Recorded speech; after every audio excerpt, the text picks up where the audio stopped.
인천에 반해 인천 이곳저곳을 여행하러 다니는 마주입니다.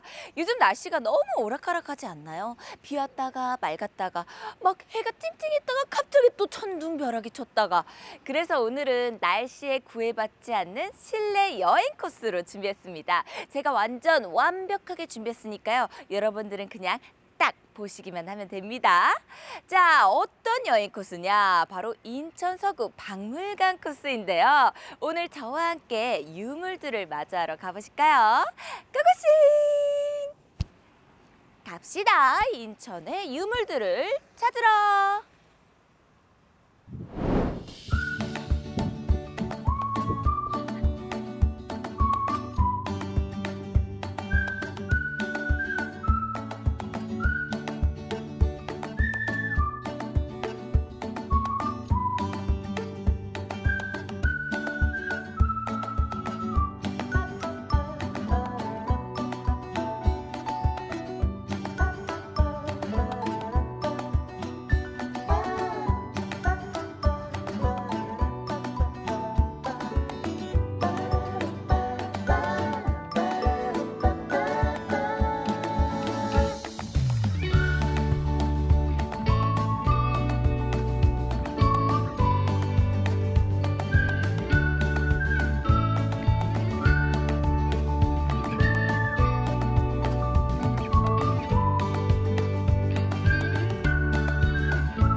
안녕하세요. 안녕하세요. 먼저 본인 소개 부탁드립니다. 네, 저는 여기 녹청자 박물관의 학예연구사 고진영이라고 합니다. 녹청자 박물관이요? 네. 녹청자? 제가 고려청자는 많이 들어봤는데 녹청자는 처음인 것 같거든요. 네. 녹청자라는 도자기도 고려시대에 만들어진 도자기예요. 그런데 우리가 알고 있는 고려청자는 색깔이 굉장히 예쁘잖아요. 근데 녹청자라고 하는 도자기들은 좀 녹색빛도 나고 갈색빛도 나는 고려시대의 도자기로 생각을 하시면 될 것 같아요. 우리나라에서 녹청자만의 특별한 매력이 있다면은 어떤 매력이요? 건가요? 녹청자라고 하는 도자기는 약간 좀 소박함이 특징인데요. 말씀드렸듯이 고려시대 도자기는 굉장히 화려하고 색깔도 예쁘고 그런 반면에 우리 이 녹청자라고 하는 도자기는 서민들이 사용을 했던, 그래서 좀 더 소박하고 색깔에서도 또 그렇게 보여질 수도 있을 것 같고요. 그래서 동시대에, 고려시대 동시대에 굉장히 고급형의 도자기도 만들어졌었지만 이렇게 보급형의 또 일반인 서민들이 사용할 수 있는 도자기가 만들어졌다는 게 바로 녹청자를 통해서 알 수가 있거든요. 그래서 굉장히 역사적으로도 좀 중요한 유물이 아닐까 저는 그렇게 생각하고 있습니다. 그러면은 이 녹청자가 이곳에서 발굴이 된 건가요? 네, 맞아요. 1965년에 지금 박물관에 이제 건너편에 유적이 있는데요. 현재는 지금 매장되어 있는 상태예요. 그래서 65년에 녹청자 가마터를 발굴을 하게 돼요.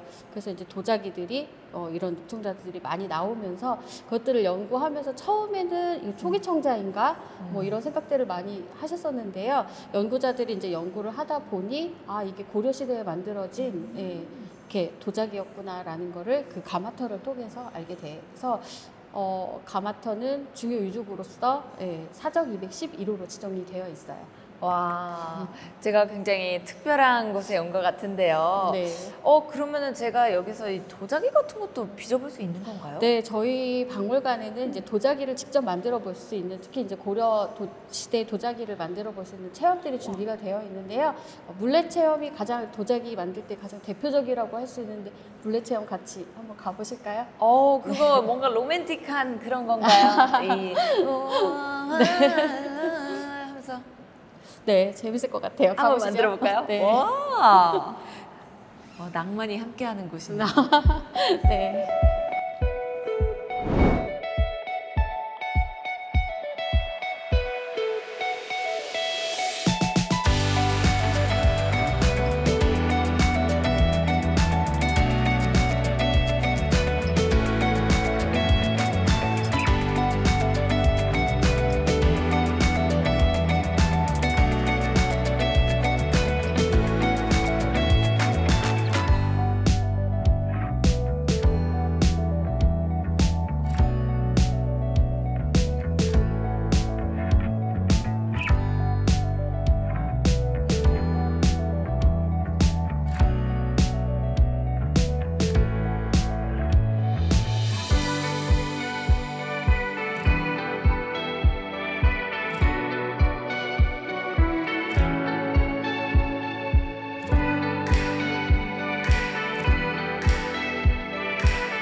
제가 이렇게 앞치마도 입고요.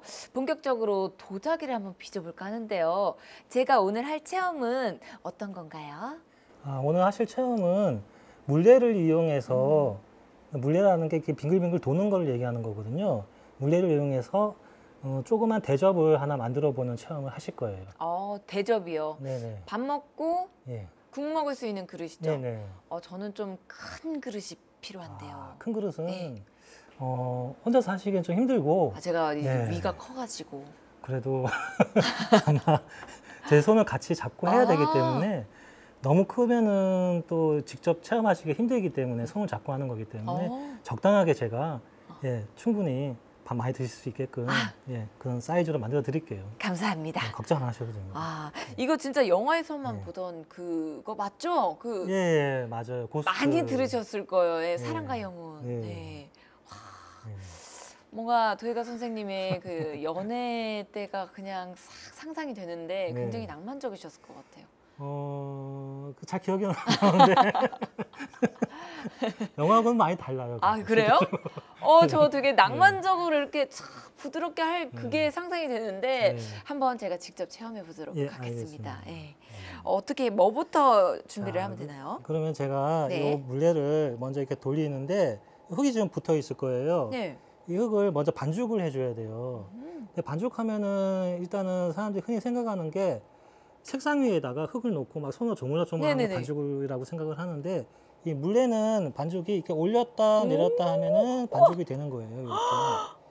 요거를 이제 내리고 요거를 이렇게 다시 올리고. 근데 여기 이제 보면은 물을 이제 발라서 같이 하잖아요. 네. 그럼 물과 흙이 골고루 올렸다 내렸다 하면서 섞이면서 흙이 부드러워지는 과정이에요.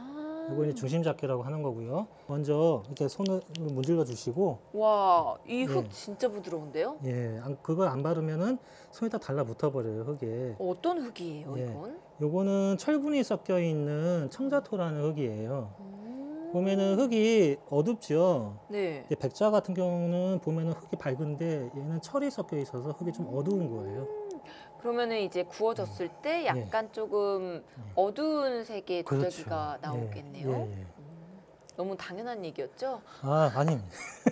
너무 잘 알고 계셔서. 갈색인가 약간 좀 흑색인가 그것도 궁금한데. 그거는 이제 뭐 흙에 따라서도 그 유약의 색깔이 그 도자기의 색깔이 결정이 되지만 흙과 또 유약이라는 걸 또 입혀요 나중에. 그래서 뭐 밝은색 유약을 바르면은 색깔이 좀 더 밝게 나오고 어두운 색 유약을 바르면 좀 더 어둡게 나오고 이제 그런 차이가 좀 있긴 해요. 여기를 이제 손을 이제 힘을 빼시고 한번 여기를 잡아 보시겠어요? 물을 계속 묻혀야 되고 힘을 주시면 안 돼요. 힘을 주시면 이거 끊겨버리기 때문에 힘을 완전히 빼셔야 돼요. 힘을 완전히 빼요? 완전히 빼고 제가 손을 이제 움직일 거예요. 힘을 주고 계시면 힘을 빼나요 지금은? 지금 빼고 계셔야 돼요 계속. 힘을 주고 계시면 제가 손을 못 움직이게 되죠. 지금 올렸다 내렸다 반죽을 직접 한번 해보시는 거예요. 이게 지금.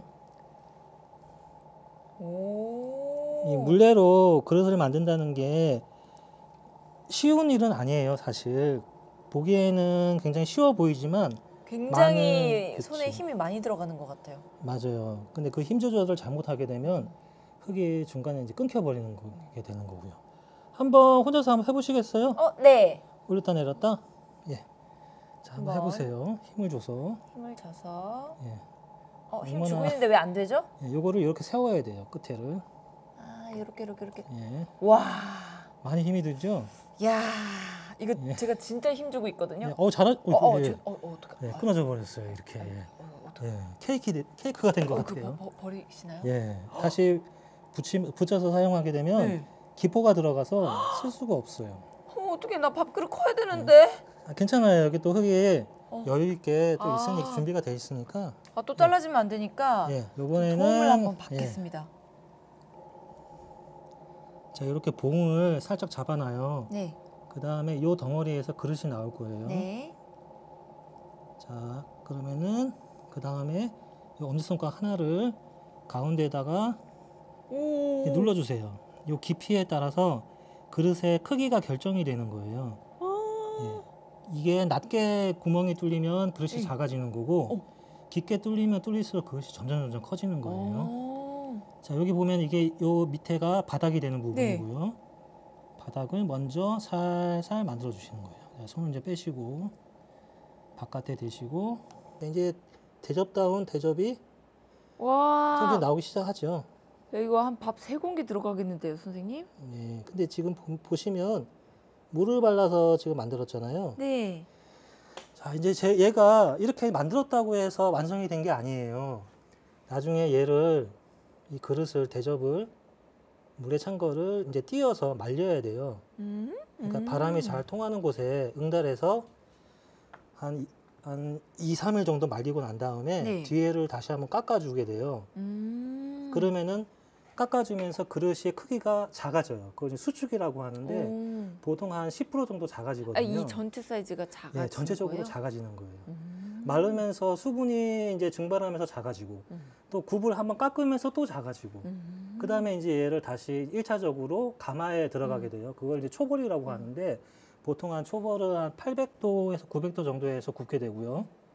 그 다음에 초벌이 된 그릇은 다시 유약을 발라서 마지막 소성인 재벌 소성을 하게 돼요. 와. 온도는 보통 한 1200, 한 50도 정도에 소성을 하게 됩니다. 여기 줄로 감아서 한 3바퀴 정도 딱 뛰면은 떨어지나요?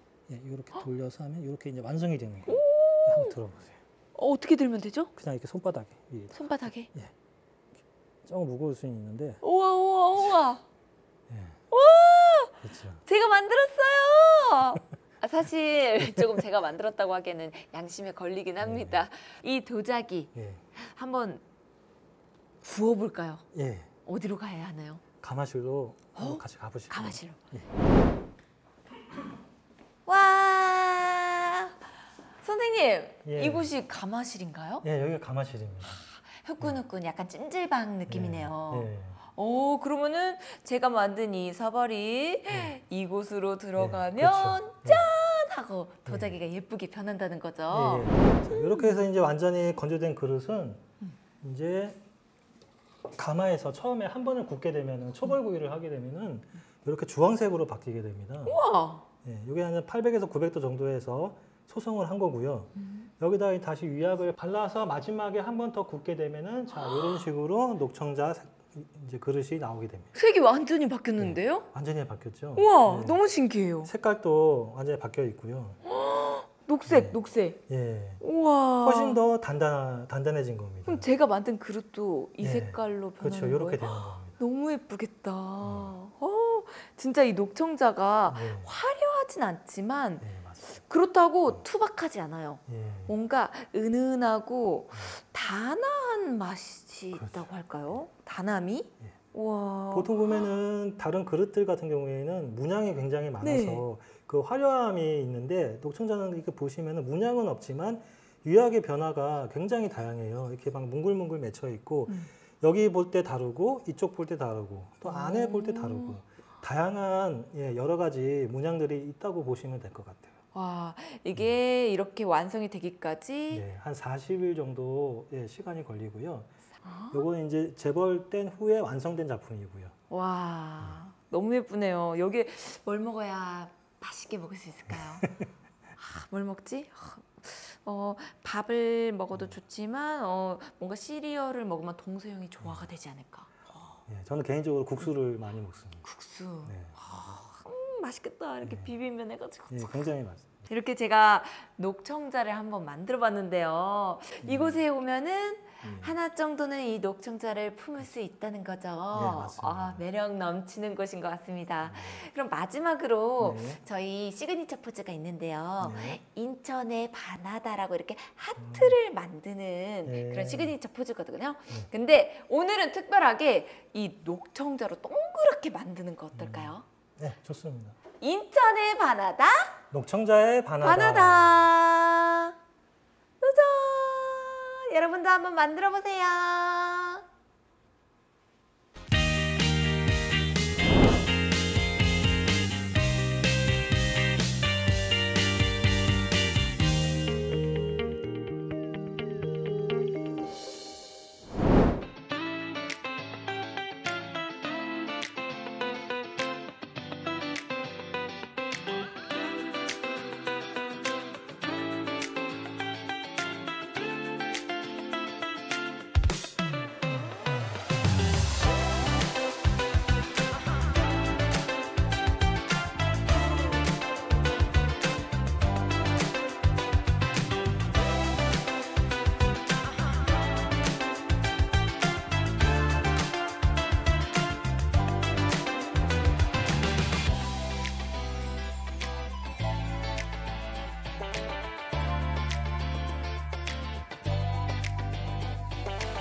안녕하세요. 네, 안녕하세요. 먼저 자기소개 부탁드립니다. 네, 검단선사박물관 학예연구사 박은미입니다. 검단선사 박물관이요? 이곳이 어떤 박물관인가요? 우리 검단선사박물관은 고고학을 테마로 한 박물관으로서요. 발굴 출토 유물을 근거로 해서 개관이 된 박물관입니다. 검단선사 뜻이 뭔가요? 검단은 지역 이름이고요. 선사는 역사시대, 선사시대를 나누는 기준으로 해서요. 문자가 발견되기 이전의 역사를 선사라고 합니다. 그러면은 이곳 검단에서 유물들이 많이 발견된 건가요? 네, 검단 지역에서 우리 인천에서 처음으로 구석기 유적이 발견이 됐고요. 또 검단 신도시 발굴 사업을 하면서 신석기 시대부터 조선 시대에 이르기까지 많은 유적 유물들이 발굴이 되었습니다. 제가 이곳에서 볼 수 있는 것들은 어떤 것들인가요? 네, 검단 신도시 발굴 사업을 하면서 약 3,000여 개의 유구와 7,500여 점의 유물들이 발굴이 되었는데요. 일반인들은 발굴이 굉장히 어렵고 생소하게 생각을 하세요. 그래서 발굴이 무엇인지 어떤 과정을 거치는지 내용과 발굴 과정에서 출토된 주요 유물들을 소개하고 있습니다. 제가 이곳에서 막 체험할 수 있는 것도 있나요? 네, 어린이들이 오면은 일단 발굴 체험을 할 수 있는 저희가 포토존을 해놨고요. 왔을 때 이제 조끼라든가 모자를 쓰고 그다음 토기 같은 거를 본인이 이제 발굴하는 느낌이 나도록 저희가 전시를 해놨고요. 그다음 대표 유물 10점을 선정해서 그 유물들이 어느 지역, 어느 동에서 출토가 되었는지 지도에다가 자석을 붙여서 체험할 수 있는 코너를 마련을 했습니다. 또한 증강현실을 저희가 구현을 해서 대표 유물 3점, 용류와 별도끼, 달도끼를 증강현실을 통해서 이 유물이 어떻게 쓰여졌는지를 볼 수 있습니다. 그럼 마지막으로 검단선사 박물관 많이 오시라고 홍보에 한마디 부탁드릴게요. 네, 지금도 입주가 한창인 검단 신도시의 주민들이 우리 동네가 어떤 과거의 모습을 거쳤고 지금 어떤 모습이며 앞으로 어떻게 나아가는지를 이번 전시를 통해서 좀 느낄 수 있는 기회가 되기를 바랍니다. 네, 저도 한번 재밌게 둘러보도록 하겠습니다. 네. 그러면 마지막으로 선생님 저와 같이 저희 프로그램 시그니처 포즈 해주실 수 있나요? 네. 저희가 인천에 하면은 바나다에서 하트를 완성시켜 주시면 네. 감사하겠습니다. 인천에 바나다. 바나다 선사시대니까 우가우가 할까요? 네. 우가.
오늘 인천 서구 박물관 여행을 떠나봤는데요. 어떠셨나요? 저는요, 과거의 흔적을 지키고자 노력하는 많은 분들의 노력이 참 감동으로 다가왔던 그런 하루인 것 같아요. 오늘 여행이 재밌으셨다면 여러분들도 유물들 마주하러 인천 서구 박물관 투어 어떠신가요? 저는 다음 시간에 더 재밌고 알찬 여행지 소개하러 돌아올게요. 인천의 바나다! 인천 서구 박물관 투어의 바나다!